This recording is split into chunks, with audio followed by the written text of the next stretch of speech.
Hey guys, ഇന്ന് നമ്മൾ പറയാൻ പോകുന്നത് 2017 പുറത്തിറങ്ങിയ ഫൊർഗോട്ടൺ എന്ന കൊറിയൻ മൂവിയെ കുറിച്ചാണ്. ജിന്നിന്റെ ചേട്ടനെ കുറെ പേർ ചേർന്ന് തട്ടിക്കൊണ്ടുപോകുന്നു. കുറച്ചു നാൾക്ക് ശേഷം അയാൾ തിരിച്ചു വരുന്നു. എന്നാൽ തിരിച്ചു വന്നതിന് ശേഷം അയാളുടെ സ്വഭാവത്തിൽ എന്തൊക്കെ മാറ്റങ്ങൾ അവൻ കാണുന്നു. തുടർന്ന് നടക്കുന്ന സംഭവ വികാസങ്ങളാണ് ഈ സിനിമയിൽ കാണിക്കുന്നത്. ഒരുപാട് സസ്പെൻസുകളും ട്വിസ്റ്റുകളും ഇമോഷൻസും നിറഞ്ഞ ഒരു മൂവിയാണിത്. അപ്പൊ നമുക്ക് മൂവിയിലേക്ക് കിടക്കാം. മൂവി തുടങ്ങുമ്പോൾ ആദ്യം കാണിക്കുന്നത് ജിൻ ഉറക്കത്തിൽ നിന്ന് ഞെട്ടി എണീക്കുന്നതാണ്. അവന്റെ കൂടെ അവന്റെ അച്ഛനും അമ്മയും ചേട്ടനും ഉണ്ട്. അവർ എല്ലാരും അവരുടെ പുതിയ വീട്ടിലേക്ക് പോയിക്കൊണ്ടിരിക്കുകയാണ്.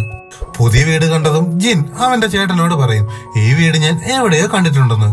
ഇത് കേട്ട് അവന്റെ ചേട്ടൻ പറയും, നമ്മളിവിടെ ആദ്യമായിട്ടാണ് വരുന്നത്, അതുകൊണ്ട് നീ ഈ വീട് കാണാൻ ഒരു വഴിയുമില്ലെന്ന് അവനോട് പറയും. ജിന്നിന്റെ ചേട്ടൻ എല്ലാ കാര്യത്തിലും ബ്രില്യന്റ് ആണ്.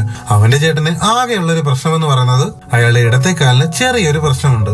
അത് പണ്ടൊരിക്കൽ ഒരു ആക്സിഡന്റിൽ സംഭവിച്ചതാണ്. അങ്ങനെ അവന്റെ അമ്മയും അച്ഛനും ചേട്ടനും കൂടി സാധനങ്ങളൊക്കെ എടുത്ത് ആ വീട്ടിലേക്ക് താമസം മാറും. വർഷം കാണിക്കുന്നത് 1997 അങ്ങനെ സാധനങ്ങളൊക്കെ അടുക്കി പറക്കി എടുക്കുന്നതിന്റെ കൂട്ടത്തിൽ വീട്ടിലെ ഒരു റൂം മാത്രം തുറന്നിട്ടില്ല. അതെന്താണെന്ന് അവൻ അവന്റെ ചേട്ടനോട് ചോദിക്കും. അങ്ങനെ അവന്റെ ചേട്ടൻ പറയും, പഴയ ഓണറുടെ സാധനങ്ങൾ ആ റൂമിൽ വെച്ച് പൂട്ടിയിരിക്കുകയാണ്. കുറച്ചു ദിവസങ്ങൾക്കുള്ളിൽ അയാൾ വന്ന് അത് എടുത്തുകൊണ്ട് പോകും. അതുവരെ ആ മുറി നമുക്ക് തുറക്കാനോ അതിനകത്ത് കയറാനോ പാടില്ല. പെട്ടെന്ന് അവന്റെ ചേട്ടൻ താഴോട്ട് പോകും.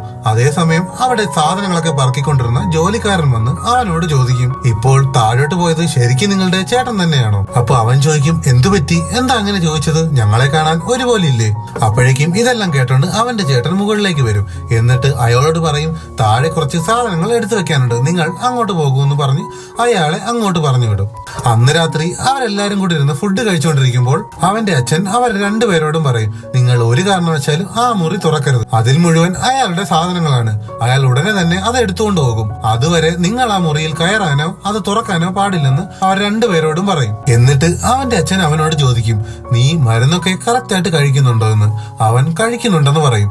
അങ്ങനെ ഇരിക്കുമ്പോഴാണ് ആ അടച്ചിട്ട മുറിയിൽ നിന്ന് എന്തോ ഒരു ശബ്ദം അവൻ അവിടെ ഇരുന്ന് കേൾക്കുന്നത്. അവൻ അവരെല്ലാരോടും പറയും, മുകളിലെ മുറിയിൽ എന്തോ ഒരു ശബ്ദം കേട്ടെന്ന്. എന്നാൽ അവരെല്ലാരും പറയും, എവിടെ, ഞങ്ങളാരും കേട്ടില്ലല്ലോ, പുറത്ത് നല്ല മഴയല്ലേ, ചിലപ്പോ ഇടി വെട്ടിയ സൗണ്ട് ആകും, നീ കേട്ടതെന്ന് അവനോട് പറയും. പുറത്ത് നല്ല മഴയും ഇടിയൊക്കെ ഉണ്ടായിരുന്നുകൊണ്ട് ആ സൗണ്ട് ആയിരിക്കുമെന്ന് അവനും കരുതും. അങ്ങനെ അന്ന് രാത്രി എല്ലാരും ഉറങ്ങിയതിനു ശേഷം ആ മുറിയിൽ നിന്ന് വീണ്ടും എന്തൊക്കെയോ ശബ്ദങ്ങൾ അവൻ കേൾക്കും. അവനത് എന്താണെന്ന് അറിയാൻ വേണ്ടി ആരും അറിയാതെ ആ മുറി തുറന്നു നോക്കാൻ അതിന്റെ അടുത്തേക്ക് പോകും. അങ്ങനെ അവൻ ആ മുറി തുറന്നുകൊണ്ടിരിക്കുമ്പോൾ പെട്ടെന്ന് പുറകിൽ നിന്നാരോ അവനെ തട്ടി വിളിക്കും. അത് അവന്റെ ചേട്ടനായിരുന്നു. അങ്ങനെ അവന്റെ ചേട്ടൻ അവനോട് ചോദിക്കും, നീ എന്തായി കാണിക്കുന്നത്, ഈ മുറി തുറക്കല്ലേ എന്ന് നിന്നോട് പറഞ്ഞതല്ലേ? അപ്പൊ അവൻ പറയും, ഈ മുറിയിൽ നിന്ന് പിന്നെയും ഞാൻ എന്തൊക്കെയോ ശബ്ദങ്ങൾ കേട്ടു എന്ന്. അപ്പൊ അവന്റെ ചേട്ടൻ പറയും, എവിടെ, ഞാനൊന്നും കേട്ടില്ലല്ലോ, നീ വല്ല സ്വപ്നവും കണ്ടതായിരിക്കും, ബാ നമുക്കൊന്ന് പുറത്തൊക്കെ നടന്നിട്ട് വരാം എന്നും പറഞ്ഞ് അവന്റെ ചേട്ടൻ അവനെയും വിളിച്ചുകൊണ്ട് പുറത്തേക്ക് പോകും. അങ്ങനെ അവർ പുറത്തു നിന്ന് സംസാരിച്ചുകൊണ്ടിരിക്കുമ്പോൾ അവന്റെ ചേട്ടനെ പെട്ടെന്ന് അവന്റെ അമ്മ ഫോൺ വിളിക്കും. ഇത് കേട്ട് ജിൻ പറയും, ചേട്ടൻ പൊയ്ക്കോളൂ, ഞാൻ കുറച്ചു നേരം ഇവിടെ നിന്നിട്ടേ വരുന്നുള്ളൂ എന്ന്. അങ്ങനെ ജിന്നിന്റെ ചേട്ടൻ തിരിച്ച് വീട്ടിലേക്ക് പോകുന്ന വഴി കുറെ പേര് ചേർന്ന് അവന്റെ ചേട്ടനെ തട്ടിക്കൊണ്ടുപോകും. ഇത് ജിൻ കാണും. അങ്ങനെ അവൻ ഓടി തളർന്ന് വീട്ടിലേക്ക് വന്ന് അവന്റെ അച്ഛനോടും അമ്മയോടും കാര്യം പറയും. കാര്യം പറഞ്ഞു തീരുന്നതും അവൻ ബോധം കെട്ട് താഴെ വീഴും. പിറ്റേ ദിവസം ബോധം വരുമ്പോൾ അവൻ നടന്ന കാര്യങ്ങളൊക്കെ അവന്റെ അച്ഛനോടും അമ്മയോടും പറയും. അങ്ങനെ പോലീസ് വരും. അങ്ങനെ പോലീസിനോട് അവൻ തട്ടിക്കൊണ്ടുപോയ വണ്ടിയുടെ നമ്പർ പറഞ്ഞു കൊടുക്കും. പോലീസ് അത് നോക്കിയിട്ട് പറയും, ഇങ്ങനെ ഒരു നമ്പർ ഇല്ല, ഇത് ഫേക്ക് നമ്പറാണ്. അങ്ങനെ പോലീസ് അന്വേഷണം തുടങ്ങും. ദിവസങ്ങൾ കടന്നുപോകും. എന്നാലും അവന്റെ ചേട്ടനെ പറ്റി ഒരു വിവരവും പോലീസിന് ലഭിക്കില്ല. ആരെങ്കിലും തട്ടിക്കൊണ്ടുപോയി പണം ആവശ്യപ്പെടാൻ വേണ്ടിയാണെന്ന് കരുതി പോലീസൊക്കെ ആ കോളിന് വേണ്ടി വെയിറ്റ് ചെയ്തിരിക്കും. എന്നാലും ഒരു വിവരവും അവർക്ക് ലഭിക്കില്ല.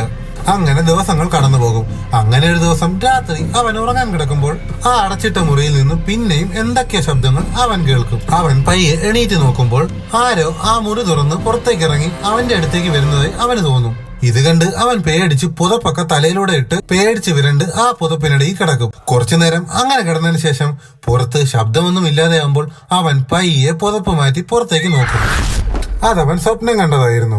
അങ്ങനെ അവന്റെ ചേട്ടനെ തട്ടിക്കൊണ്ടുപോയിട്ട് ഇപ്പൊ രണ്ടാഴ്ച കഴിഞ്ഞപ്പോൾ അവന്റെ ചേട്ടൻ തിരിച്ചു വന്നു. അങ്ങനെ ജിൻ ഓടിച്ചെന്ന് അവന്റെ ചേട്ടനെ കെട്ടിപ്പിടിക്കും. തിരിച്ചു വന്ന് അവന്റെ ചേട്ടനോട് തന്നെ ആരാണ് തട്ടിക്കൊണ്ടുപോയെന്നും അവൻ എന്താണ് സംഭവിച്ചതെന്നും എല്ലാം അവൻ ചേട്ടനോട് ചോദിക്കും. എന്നാൽ അവന്റെ ചേട്ടന് ഒന്നും ഓർമ്മയില്ലായിരുന്നു. എന്താ സംഭവിച്ചതെന്നോ ആരാ തട്ടിക്കൊണ്ടുപോയെന്നോ എന്നും എങ്ങനെയാണ് അവിടുന്ന് രക്ഷപ്പെട്ടതെന്ന് പോലും അവന്റെ ചേട്ടൻ ഓർമ്മയില്ലായിരുന്നു. അങ്ങനെ അടുത്ത ദിവസം രാത്രി ജിൻ കിടന്നുറങ്ങുമ്പോൾ അവന്റെ ചേട്ടൻ ഉറക്കം എണീറ്റ് അവന്റെ അടുത്ത് വന്ന് കുറച്ചു നേരം അവനെ നോക്കി നിൽക്കും. എന്നിട്ട് പുറത്തേക്ക് പോകും. അങ്ങനെ അടുത്ത ദിവസം രാവിലെ ജിൻ ഉറക്കം എണീറ്റ് ഒരു മെഡിസിൻ കഴിക്കുന്നുണ്ട്. ഡെയിലി അവൻ അത് കഴിക്കണം. അങ്ങനെ ആ മെഡിസിൻ കഴിക്കാൻ അതെടുത്തപ്പോൾ അവന്റെ കൈ തട്ടി ആ ഗുളിക മേശയുടെ കീഴിലേക്ക് വീണു പോകും. അങ്ങനെ ഗുളിക എടുക്കാൻ ശ്രമിച്ചുകൊണ്ടിരിക്കുമ്പോഴാണ് അവന്റെ ചേട്ടൻ അങ്ങോട്ട് വന്ന് കഴിക്കാൻ പോകാൻ അവനെ വിളിക്കുന്നത്. അങ്ങനെ ഗുളിക എടുക്കാതെ അവൻ കഴിക്കാൻ പോകും. അങ്ങനെ കഴിച്ചുകൊണ്ടിരിക്കുമ്പോ ജിൻ അവന്റെ ചേട്ടനോട് ചോദിക്കും, ഇന്നലെ രാത്രി എവിടെ പോയതാണെന്ന്. അങ്ങനെ അവന്റെ ചേട്ടനും പറയും, ഞാൻ എങ്ങും പോയില്ല, നീ വല്ല സ്വപ്നവും കണ്ടതായിരിക്കുമെന്ന്. അങ്ങനെ അതും പറഞ്ഞ് അവന്റെ ചേട്ടൻ അവിടെ നിന്ന് നടന്നു പോകുമ്പോഴാണ് അവനൊരു കാര്യം കാണുന്നത്. അവന്റെ ചേട്ടന് ലെഫ്റ്റ് ലെഗിനായിരുന്നു പ്രശ്നം ഉണ്ടായിരുന്നത്. എന്നാൽ അയാൾ നടന്നു പോയത് റൈറ്റ് ലെഗിന് പ്രശ്നമുള്ളത് പോലെയാണ്. ഇതവൻ അവന്റെ ചേട്ടനോട് ചോദിക്കും. അങ്ങനെ അവന്റെ ചേട്ടൻ പറയും, നിനക്ക് തോന്നിയതാവും, നിന്റെ തമാശ വെക്കാനും എനിക്ക് സമയമില്ല, എനിക്ക് പോകാൻ സമയമായി എന്നും പറഞ്ഞ് അവന്റെ ചേട്ടൻ അവിടുന്ന് പോകും. അങ്ങനെ അവന്റെ ചേട്ടൻ നടന്നു പോകുമ്പോൾ അവൻ അവന്റെ ചേട്ടന്റെ കാലിലേക്ക് നോക്കും. ശരിയാണല്ലോ, ലെഫ്റ്റ് ലെഗിന് തന്നെയാണ് പ്രശ്നം, എനിക്ക് തോന്നിയതാവും എന്ന് അവനും കരുതും. അങ്ങനെ അന്ന് രാത്രി അവന് കുറെ പഠിക്കാനുണ്ടായിരുന്നു. അവൻ പഠിച്ച് ആ ടേബിളിൽ തന്നെ കിടന്നുറങ്ങിപ്പോകും. പെട്ടെന്ന് അവന്റെ ചേട്ടൻ ഉറക്കം എണീറ്റ് അവന്റെ അടുത്തൊന്ന് നിൽക്കും. എന്നിട്ട് അവൻ എഴുതിക്കൊണ്ടിരുന്ന ആ പെൻസിൽ എടുത്ത് അവന്റെ കണ്ണിലേക്ക് കുത്താൻ അവന്റെ കണ്ണിന്റെ അടുത്തേക്ക് കൊണ്ടുവരും. കുറച്ചു നേരം അങ്ങനെ വെച്ചിരിക്കുമ്പോൾ ആ പെൻസിലിന്റെ മുനയൊടിഞ്ഞ് താഴെ വീഴും. എന്നിട്ട് അവന്റെ ചേട്ടൻ വാതിലും തുറന്ന് പുറത്തേക്ക് പോകും. എന്നാൽ ജിൻ ഉറങ്ങിയില്ലായിരുന്നു. അവന്റെ ചേട്ടൻ ഈ രാത്രി എങ്ങോട്ടാ പോകണമെന്ന് അറിയാൻ വേണ്ടി അവൻ അവന്റെ ചേട്ടനെ ഫോളോ ചെയ്ത് പുറകെ പോകും. ഇവിടെ വെച്ച് കുറെ കാര്യങ്ങൾ നമുക്ക് മനസ്സിലാവും. അവന്റെ ചേട്ടന്റെ കാലിന് പ്രശ്നമൊന്നുമില്ല, അയാൾ അത് അഭിനയിക്കുമായിരുന്നു. അതുമാത്രമല്ല അയാളുടെ കണ്ണിനും പ്രശ്നമൊന്നുമില്ല. അങ്ങനെ അവൻ അവന്റെ ചേട്ടനെ ഫോളോ ചെയ്ത് പോകും. അങ്ങനെ അവന് ഒരു കാര്യം മനസ്സിലാവും, അവന്റെ ചേട്ടൻ എന്തോ ഗ്യാങ്സ്റ്റർ എന്തോ ആണ്. രണ്ടുപേർ വന്ന് അവന്റെ ചേട്ടനെ ബോസ് എന്നൊക്കെ വിളിക്കും. ഇതെല്ലാം അവൻ കേട്ടുകൊണ്ടിരിക്കുവായിരുന്നു. അതുമാത്രമല്ല അവന്റെ ചേട്ടനെ തട്ടിക്കൊണ്ടുപോയപ്പോ 2 പോലീസുകാർ വീട്ടിൽ വന്നില്ലേ, അവർ രണ്ടുപേരുമായിരുന്നു അത്. അങ്ങനെ അവന്റെ ചേട്ടനെ ഫോളോ ചെയ്ത് എന്ന അവനെ ഇവർ രണ്ടുപേരും കാണുന്നു. അവർ രണ്ടുപേരും അവനെ പിടിക്കാനായി കുറെ ഓടിക്കുന്നു. അങ്ങനെ അവൻ അവര് കാണാതെ ഒരിടത്ത് പോയി ഒളിച്ചിരിക്കും. പെട്ടെന്ന് അവന്റെ ചേട്ടൻ പുറകിലൂടെ വന്ന് അവനെ പിടിക്കും. പിന്നീട് കാണിക്കുന്നത് ജിൻ ഇതാ അവന്റെ വീട്ടിലെ സ്റ്റഡി ടേബിളിൽ കിടന്നുറങ്ങുന്നു. ഇന്നലെ കണ്ടത് സ്വപ്നമാണോ അതോ സത്യമാണോ എന്താണെന്നറിയാതെ ആകെ കൺഫ്യൂസ് അടിച്ച് അവൻ ഇങ്ങനെ നിൽക്കും. അങ്ങനെ അവൻ അവന്റെ ചേട്ടനോട് ചോദിക്കും, സത്യം പറ, ആരാ നീ? എന്റെ ചേട്ടൻ എവിടെയാണ്? നീ എന്റെ ചേട്ടനൊന്നുമല്ല. ഇന്നലെ ഞാൻ നിന്നെ ഫോളോ ചെയ്തായിരുന്നു. നീ എവിടെയൊക്കെയാണ് പോകുന്നത്, ആരെയൊക്കെയാണ് കാണുന്നത്, എല്ലാം ഞാൻ കണ്ടു. ഇതൊക്കെ കേട്ട് അവന്റെ ചേട്ടൻ പറയും, നീ എന്തൊക്കെയായി പറയുന്നത്? ഇന്നലെ ഞാൻ ഇവിടെ കിടന്നുറങ്ങുന്നത് നീ തന്നെ കണ്ടയല്ലേ? ഇത് കേട്ട് ജിൻ പറയും, ഇതും നീ ഞാൻ സ്വപ്നം കണ്ടതാണെന്ന് പറയാൻ നോക്കണ്ട, ഇതെല്ലാം ഞാൻ എന്റെ കണ്ണുകൊണ്ട് നേരിട്ട് കണ്ടതാണ്. ഇതും പറഞ്ഞ് അവനും അവന്റെ ചേട്ടനും തമ്മിൽ വഴക്കാവും. അങ്ങനെ ജിന്നിന്റെ ചേട്ടൻ ഒരു വിധത്തിൽ അവനെ പിടിച്ച് തറയിൽ കിടത്തി. എന്നിട്ട് അവനോട് പറയും, നീ പറഞ്ഞതൊന്നും എനിക്ക് മനസ്സിലാവുന്നില്ല, നീ വല്ല സ്വപ്നവും കണ്ടതായിരിക്കും, അതോ നീ ഇന്നലെ മരുന്ന് കഴിച്ചില്ലേ? നമ്മുടെ ജിന്നിന് മെന്റലി എന്തൊക്കെയോ പ്രശ്നങ്ങളുണ്ട്, കറക്റ്റായിട്ട് മരുന്ന് കഴിച്ചില്ലെങ്കിൽ അവന് ചില പ്രോബ്ലംസ് ഉണ്ടാവും. അങ്ങനെ ജിൻ ആലോചിക്കും, സത്യമാണ്, അവൻ ഇന്നലെ മരുന്ന് കഴിച്ചില്ല. ഇന്നലെ മരുന്ന് എടുത്തപ്പോൾ അവന്റെ കയ്യിൽ നിന്ന് താഴെ പോയി, പിന്നെ അത് കഴിക്കാൻ അവൻ മറന്നുപോയിരുന്നു. അങ്ങനെ അവന്റെ ചേട്ടൻ അവന് ഗുളിക എടുത്തു കൊടുക്കും. അങ്ങനെ അവൻ അവന്റെ ചേട്ടനോട് സോറിയൊക്കെ പറഞ്ഞ് അവന്റെ ചേട്ടൻ വീണ്ടും ജോലിക്ക് പോകും. അങ്ങനെ അവന്റെ ചേട്ടൻ പോയി കഴിയുമ്പോഴാണ് അവൻ ആ കാഴ്ച കാണുന്നത്. ഇന്നലെ അവന്റെ ചേട്ടൻ അവന്റെ കണ്ണിൽ കുത്താൻ നോക്കിയപ്പോൾ ഒടിഞ്ഞുപോയ പെൻസിലിന്റെ ലെഡ് അവിടെ കിടക്കുന്നത് അവൻ കാണും. അതോടെ അവന് മനസ്സിലാവും, ഇന്നലെ കണ്ടതെല്ലാം സ്വപ്നമല്ല, സത്യമായിരുന്നു. അവന്റെ ചേട്ടൻ അവനോട് പറഞ്ഞതെല്ലാം കള്ളമായിരുന്നെന്നും. ഇക്കാര്യങ്ങളെല്ലാം ജിൻ ചെന്ന് അവന്റെ അമ്മയോട് പറയും. അവന്റെ അമ്മയാണെങ്കിൽ ആകെ ടെൻഷനാവും. എന്നിട്ട് അവൻ അവന്റെ അമ്മയോട് പറയും, അമ്മ ടെൻഷനാവണ്ട, ഇക്കാര്യം എങ്ങനെ ഡീൽ ചെയ്യണമെന്ന് എനിക്കറിയാം. എന്നിട്ട് അവൻ റൂമിൽ പോയി എന്തൊക്കെയോ പ്ലാൻ ചെയ്യും. അപ്പോഴാണ് ആ അടച്ചിട്ട റൂമിൽ നിന്ന് പിന്നെയും എന്തൊക്കെയോ ശബ്ദങ്ങൾ അവൻ കേൾക്കുന്നത്. അങ്ങനെ അവൻ ധൈര്യം സംഭരിച്ച് ബാറ്റൊക്കെ എടുത്ത് ആ റൂം തുറക്കാനായി പിന്നെയും അതിന്റെ അടുത്തേക്ക് ചെല്ലും. അങ്ങനെ ആ റൂം തുറന്ന് അവൻ അകത്തേക്ക് കയറും. അകത്ത് കണ്ട കാഴ്ച കണ്ട് അവൻ ഞെട്ടിപ്പോയി. അവന്റെ ചേട്ടൻ അവിടെ തൂങ്ങി മരിച്ചു നിൽക്കുന്നു. അതവൻ സ്വപ്നം കണ്ടതായിരുന്നു. അവന്റെ കൂടെയുള്ളത് അവന്റെ സ്വന്തം ചേട്ടനല്ല, അവന്റെ സ്വന്തം ചേട്ടന് എന്തൊക്കെയോ സംഭവിച്ചു എന്നൊക്കെ ചിന്തകൾ കൊണ്ടാണ് അവൻ ഇങ്ങനെ സ്വപ്നം കാണുന്നത്. അങ്ങനെ അവൻ അവന്റെ അമ്മയുടെ റൂമിന്റെ മുന്നിലൂടെ നടക്കുമ്പോഴാണ് അവന്റെ അമ്മ ആരോടോ ഫോണിൽ സംസാരിക്കുന്നത് അവൻ കേൾക്കും. അവന്റെ അമ്മ ആരോടോ സീരിയസ് ആയി എന്തോ കാര്യം പറയുവാണ്. അങ്ങനെ അവന്റെ അമ്മ എന്താ പറയുന്നത് അറിയാൻ വേണ്ടി അവൻ ഡോറിനടുത്തേക്ക് നിന്ന് കേട്ടു നോക്കും. അവന്റെ അമ്മ ഇന്ന് രാവിലെ അവൻ പറഞ്ഞ കാര്യങ്ങളെല്ലാം അവന്റെ ചേട്ടനെ വിളിച്ച് പറയുവാണ്. കുടുംബത്തിലുള്ള എല്ലാവരും അവനെതിരെ. ഇവിടെ എന്താണ് സംഭവിക്കുന്നത് അവനൊരു ഐഡിയയും കിട്ടുന്നില്ല. അവരൊക്കെ ചേർന്ന് എന്തൊക്കെയോ പ്ലാൻ ചെയ്യുവാണ്. പെട്ടെന്ന് അവന്റെ അമ്മയ്ക്ക് അവർ സംസാരിക്കുന്നതൊക്കെ ആരോ ഒളിഞ്ഞു കേൾക്കുന്നത് പോലെ അവർക്ക് തോന്നും. അങ്ങനെ അവർ ആ വീട് മൊത്തം നോക്കും. ഇവിടെ ജിന്നാകട്ടെ അമ്മ കാണാതെ മുറിയിൽ പോകാൻ വേണ്ടി വീടിന് പുറത്തൂടെ ഇറങ്ങി മഴയിൽ നനഞ്ഞ് അവൻ അവന്റെ റൂമിലെത്തി. കാരണം അവന്റെ അമ്മ റൂം ചെക്ക് ചെയ്യാൻ വരുന്നതിന് മുമ്പ് അവൻ അവിടെ എത്തണം. അങ്ങനെ അവന്റെ അമ്മ വന്ന് അവനെ നോക്കും. അവൻ അവിടെ കിടപ്പുണ്ട്, എന്നാൽ ആകെ നനഞ്ഞു കുളിച്ചാണ് കിടക്കുന്നത്. അത് കാണുമ്പോൾ തന്നെ അവന്റെ അമ്മയ്ക്ക് മനസ്സിലാവും ഇവനാണ് ഇവര് സംസാരിച്ചതൊക്കെ ഒളിഞ്ഞു നിന്ന് കേട്ടതെന്ന്. അങ്ങനെ ജിന്നിന് എന്ത് ചെയ്യണമെന്നറിയാതെ ആകെ ടെൻഷനാവും. അവന്റെ അമ്മയെ പോലും അവനിപ്പോ വിശ്വസിക്കാൻ കഴിയുന്നില്ല. ആരെയും വിശ്വസിക്കാൻ പറ്റില്ല. അതുകൊണ്ട് ഉടനെ തന്നെ ഈ വീട്ടിൽ നിന്ന് രക്ഷപ്പെടണം എന്നും പറഞ്ഞ് അവൻ ജനൽ വഴി ചാടി പുറത്തേക്ക് ഓടും. അങ്ങനെ ഇവൻ ഓടി ചെല്ലുന്നത് അവന്റെ അച്ഛന്റെയും ചേട്ടന്റെയും മുന്നിലേക്കാണ്. അങ്ങനെ എല്ലാവരും പ്രശ്നമാണെന്ന് മനസ്സിലാക്കി ഇവൻ അവിടുന്ന് ഓടി രക്ഷപ്പെടാൻ ശ്രമിക്കും. അങ്ങനെ അവൻ ഓടി അവസാനം പോലീസ് സ്റ്റേഷനിൽ ചെല്ലും. അവിടെ ചെന്ന് പോലീസുകാരുടെ കാര്യമൊക്കെ പറയും. 3 പേർ തന്റെ കുടുംബമാണെന്ന് കരുതി തെറ്റിദ്ധരിപ്പിച്ച് വീട്ടിൽ താമസിപ്പിക്കുമായിരുന്നു. അങ്ങനെ അവരുടെ തടവിൽ നിന്ന് രക്ഷപ്പെട്ട് ഓടി വന്നതാണെന്ന് അവൻ പോലീസുകാരോട് പറയും. ഇതൊക്കെ കേട്ട് പോലീസുകാർ പറയും, അപ്പൊ അവരൊക്കെ ഇത്രയും കാലം നിന്റെ വീട്ടുകാരാണെന്നാണോ നീ കരുതിയിരുന്നത്? അതെ സാർ, ഞാൻ അങ്ങനെയാണ് കരുതിയിരുന്നത്. അവരൊക്കെ നന്നായി അഭിനയിക്കാൻ അറിയുന്നവരാണ്. ഇത് കേട്ട് പോലീസുകാർ അവനോട് ചോദിക്കും, നീ 1977 ജനിച്ചത്, അപ്പോൾ തനിക്ക് 40 വയസ്സുണ്ട്. ഇത് കേട്ട് ജിൻ പറയും, ഇല്ല സാർ, എനിക്ക് 20 വയസ്സേ ഉള്ളൂ. ഇത് കേട്ട് പോലീസുകാർ പറയും, 1977 ജനിച്ച ഒരാൾക്ക് എങ്ങനെയാണ് 20 വയസ്സാവുന്നത്? 40 വയസ്സല്ലേ? ഇത് കേട്ട് ജിൻ പറയും, ഇത് 1997 അല്ലേ, അപ്പോ എനിക്ക് 20 വയസ്സാണ്. അപ്പൊ പോലീസ് പറയും, 1997 നിങ്ങൾ എന്തൊക്കെയായി പറയുന്നത്? ഇത് 2017 അപ്പൊ നിങ്ങൾക്ക് 40 വയസ്സുണ്ട്. എന്തൊക്കെയാ അവിടെ സംഭവിക്കുന്നത് അവനൊന്നും മനസ്സിലാവില്ല. അവൻ അങ്ങനെ പോലീസ് സ്റ്റേഷനിലുള്ള കണ്ണാടി ചെന്ന് നോക്കുമ്പോഴാണ് അവന് മനസ്സിലാവുന്നത് അവന് 20 വയസ്സല്ല, അവന് 40 വയസ്സുണ്ട്. ഇത്ര നാളും അവൻ വിചാരിച്ചിരുന്ന രൂപമല്ല അവന്, ഇതാണ് അവന്റെ ശരിക്കുള്ള രൂപമെന്ന് അവന് മനസ്സിലാവും. അങ്ങനെ അവന് വാശിയാവും. അവനെ പറ്റിച്ച ആ കുടുംബത്തിനെ ഒന്നും കൂടി കാണണമെന്ന് പറഞ്ഞ് അവൻ വീണ്ടും വീട്ടിലേക്ക് പോകും. വീട്ടിൽ ചെല്ലുമ്പോൾ അവിടെ ആരും ഉള്ളതായി അവൻ തോന്നില്ല. അങ്ങനെ അടച്ചിട്ട മുറിയിൽ നിന്ന് എന്തൊക്കെയാ ശബ്ദങ്ങൾ അവൻ പിന്നെയും കേൾക്കും. അവൻ ആ മുറിയിലേക്ക് കയറും. അവിടെ ഒരു ബൊമ്മ ബ്ലഡൊക്കെ ഒഴിച്ച് തറയിൽ കിടപ്പുണ്ട്. അതുമാത്രമല്ല ആ മുറിയിൽ നിന്നൊരു പാട്ടും കേൾക്കുന്നുണ്ട്. പെട്ടെന്ന് അവനെ കുടുംബമാണെന്ന് പറഞ്ഞ് പറ്റിച്ച ആ 3 പേരും അങ്ങോട്ട് കയറി വരും. അവൻ അവരോട് ചോദിക്കും, സത്യം പറ, നിങ്ങളൊക്കെ ആരാ? എന്തിനാണ് എന്നോട് ഇങ്ങനെയൊക്കെ ചെയ്യുന്നത്? നിനക്ക് ഇപ്പോഴും ഒന്നും ഓർമ്മ വന്നില്ല അല്ലേ? 1997 ഡിസംബർ 20 ഇതേ വീട്ടിൽ ഒരമ്മയും മകളും ക്രൂരമായി കൊല്ലപ്പെട്ടു. ഈ വീട്ടിൽ വെച്ചാണ് അത് സംഭവിച്ചത്. എന്നാൽ ആരാണ് ചെയ്തതെന്നോ എന്തിനാണ് ചെയ്തതെന്നോ ആർക്കും കണ്ടെത്താൻ കഴിഞ്ഞിരുന്നില്ല. അങ്ങനെ വർഷങ്ങൾ കടന്നുപോയി. ഏകദേശം 15 വർഷങ്ങൾ കഴിഞ്ഞാൽ ഈ കേസ് ക്ലോസ് ചെയ്യും. അങ്ങനെ 15 വർഷത്തിനകം വെച്ചിട്ട് ആ കേസിലെ കുറ്റവാളിയെ ആർക്കും കണ്ടെത്താൻ കഴിയാത്തത് കൊണ്ട് പോലീസ് ആ കേസ് ക്ലോസ് ചെയ്യും. പോലീസുകാർ ആ കേസ് ക്ലോസ് ചെയ്തെങ്കിലും ആ ഫാമിലിയിൽ ആ കൊലപാതകി കൊല്ലാതെ വിട്ടിട്ട് പോയ ഒരു കൊച്ചുകുട്ടി ഉണ്ടായിരുന്നു. അവൻ പ്രൈവറ്റ് ഡിറ്റക്റ്റീവിനെ വെച്ച് ആ കേസ് വീണ്ടും അന്വേഷിക്കാൻ തുടങ്ങും. ആ കുറ്റവാളി നീയായിരുന്നു. നിന്നെ ഞങ്ങൾ മാറി മാറി ക്രൂരമായി ചോദ്യം ചെയ്തു. എന്നിട്ടും അത് ചെയ്തത് നീയല്ല എന്നാണ് നീ പറഞ്ഞത്. എന്നാൽ ആ പയ്യൻ പറഞ്ഞത് നീ തന്നെയാണ് ആ കൊല ചെയ്തതെന്നാണ്. എന്നിട്ടും നീ അത് അംഗീകരിക്കാൻ തയ്യാറായില്ല. അവസാനം കേസ് തെളിയിക്കാൻ നിന്നെ കൊണ്ട് തന്നെ പറയിപ്പിക്കേണ്ട അവസ്ഥ വന്നു. എന്നാൽ നിന്റെ മാനസികത തീരെ ശരിയല്ലായിരുന്നു. നിനക്ക് മറവി രോഗം ബാധിച്ചിരുന്നു. അതുകൊണ്ട് തന്നെ പഴയ കാര്യങ്ങളൊന്നും നിനക്ക് ഓർമ്മയില്ലായിരുന്നു. അതുകൊണ്ട് തന്നെ നിന്റെ ഓർമ്മകളെ തിരിച്ചെടുക്കാൻ വേണ്ടിയിട്ടാണ് ഒരു ഡോക്ടറുടെ സഹായത്തോടെ നിന്നെ ഹിപ്നോട്ടൈസ് ചെയ്ത് നിന്റെ മറവി എവിടെ നിന്നാണോ ആരംഭിച്ചത് അതിന് മുൻപുള്ള ഒരു സ്ഥലത്തേക്ക് കൊണ്ടുപോകണമായിരുന്നു. അതിന് നിന്നെ ഹിപ്നോട്ടൈസ് ഉറക്കിയതിനു ശേഷം അവിടെ നിന്ന് നിന്നെ എടുത്ത് നിന്നെ ഒരു കാറിൽ ഇരുത്തുന്നു. അങ്ങനെ കാറിൽ നിന്ന് ഉറക്കമണിക്കുന്ന നീ വിചാരിക്കുന്നത് ഇത് 1997 ആണെന്നും ആ കാറിലിരിക്കുന്നവരെല്ലാം നിന്റെ വീട്ടുകാരാണെന്നും നീ വിചാരിക്കുന്നു. അതെല്ലാം നിന്റെ മനസ്സിനെ സെറ്റ് ചെയ്താണ് നിന്നെ ആ കാറിൽ കൊണ്ട് ഞങ്ങൾ ഇരുത്തിയത്. താമസം മാറി വന്ന ആ വീട്ടിൽ വെച്ചായിരുന്നു ആ കൊലപാതകം നടന്നത്. അതുകൊണ്ടാണ് ആ വീട് നിനക്ക് മുൻപ് എവിടെ കണ്ടതുപോലെ ഓർമ്മ വന്നത്. അതുകൊണ്ടായിരുന്നു ആ ജോലിക്കാരൻ വന്ന് അത് നിന്റെ ചേട്ടനാണോ എന്ന് ചോദിച്ചതും. മുകളിലത്തെ മുറിയിൽ നിന്ന് ശബ്ദം കേൾക്കുന്നതും ശരിയായിരുന്നു. കാരണം അന്ന് രാത്രി ആ സീൻ ക്രിയേറ്റ് ചെയ്യാൻ വേണ്ടി ഞങ്ങളെല്ലാം പ്ലാൻ ഇട്ടിരുന്നു. നിന്നെ അന്ന് രാത്രി വീടിന് പുറത്തേക്ക് ഞാൻ വിളിച്ചുകൊണ്ടുപോയതും അന്ന് ആ ഒരു സിറ്റുവേഷൻ വീണ്ടും ക്രിയേറ്റ് ചെയ്യാൻ വേണ്ടിയിട്ടായിരുന്നു. നീ റൂമിലേക്ക് കയറുമ്പോൾ പണ്ട് നീ കണ്ട അതേ കാഴ്ച കാണണം. വീണ്ടും നിനക്ക് പഴയതെല്ലാം ഓർമ്മ വരണം. അതുകൊണ്ടാണ് അന്ന് ഞങ്ങൾ ആ സീൻ വീണ്ടും ക്രിയേറ്റ് ചെയ്യാൻ വേണ്ടി തീരുമാനിച്ചത്. നിർഭാഗ്യം വെച്ചാൽ അന്ന് അതൊന്നും നടന്നില്ല. കാരണം അന്ന് എന്നെ കുറച്ച് പേർ പിടിച്ചുകൊണ്ടുപോയി. അത് പോലീസായിരുന്നു. കാരണം എന്റെ പേരിൽ കുറച്ച് കേസുകൾ ഉണ്ടായിരുന്നു. അതുകൊണ്ടാണ്. അങ്ങനെ ഞാൻ കുറച്ച് ദിവസങ്ങൾ കഴിഞ്ഞ് ജയിലിൽ നിന്ന് പുറത്തിറങ്ങി വീണ്ടും ആ സീൻ റീക്രിയേറ്റ് ചെയ്യാൻ ശ്രമിക്കുന്നതിനിടയിലാണ് നിനക്ക് എന്നോട് ചില ഡൗട്ടുകൾ തോന്നി തുടങ്ങിയത്. ആ സീൻ വീണ്ടും ക്രിയേറ്റ് ചെയ്യണമെങ്കിൽ മഴ വേണമായിരുന്നു. മഴയുള്ള ദിവസമാണ് നീ ആ കൊലപാതകം നടത്തിയത്. അതുകൊണ്ട് മഴയുള്ള ദിവസത്തിന് വേണ്ടി ഞങ്ങൾ വീണ്ടും വെയിറ്റ് ചെയ്തിരുന്നു. ഈ കഥകളെല്ലാം പറഞ്ഞുകൊണ്ട് അവനെയും കൊണ്ട് അവർ കാറിൽ പോകുകയാണ്. ഇതൊക്കെ കേട്ടിട്ട് ജിൻ അവനോട് പറയും, നീ പറഞ്ഞത് എല്ലാം ചിലപ്പോൾ സത്യമായിരിക്കും. എന്നാൽ ഒരു കാര്യം മാത്രം സത്യമല്ല, ഞാൻ ആരെയും കൊന്നിട്ടില്ല.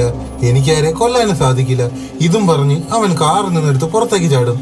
അങ്ങനെ അവനെ പിടിക്കുന്നതിനിടയിൽ ജിന്നിന്റെ ചേട്ടനായി വന്ന ആ ഡിറ്റക്റ്റീവിന്റെ കാറ് ആക്സിഡന്റ് ആവുന്നു. അങ്ങനെ രക്ഷപ്പെട്ടെന്ന് കരുതി തിരിച്ച് റോഡിലേക്ക് ഇറങ്ങുന്ന ജിന്നിനെ ഒരു വണ്ടി ഇടിച്ചു തെറിപ്പിക്കുന്നു. അങ്ങനെ ആ ആക്സിഡന്റിൽ അവന് പഴയതെല്ലാം ഓർമ്മ വരുന്നു. അച്ഛനും അമ്മയും ചേട്ടനും അടങ്ങിയ ഒരു ഫാമിലി ആയിരുന്നു അവന്റേത്. അവരൊരു ദിവസം കാറിൽ യാത്ര ചെയ്തുകൊണ്ടിരിക്കുമ്പോൾ പെട്ടെന്ന് കാർ ആക്സിഡന്റ് ആവുകയും അവന്റെ അമ്മയും അച്ഛനും മരിച്ചു പോകുകയും അവന്റെ ചേട്ടന് സീരിയസ് ആയി ഹോസ്പിറ്റലിൽ കിടക്കുകയും ചെയ്യും. അങ്ങനെ അവന്റെ ചേട്ടനെ ചികിത്സിക്കാൻ അവന്റെ കയ്യിൽ പണമില്ലായിരുന്നു. അങ്ങനെ പല സ്ഥലങ്ങളിൽ ജോലിക്ക് വേണ്ടി അവൻ ശ്രമിക്കും. എന്നാൽ ഒന്നും തന്നെ ശരിയാവില്ല.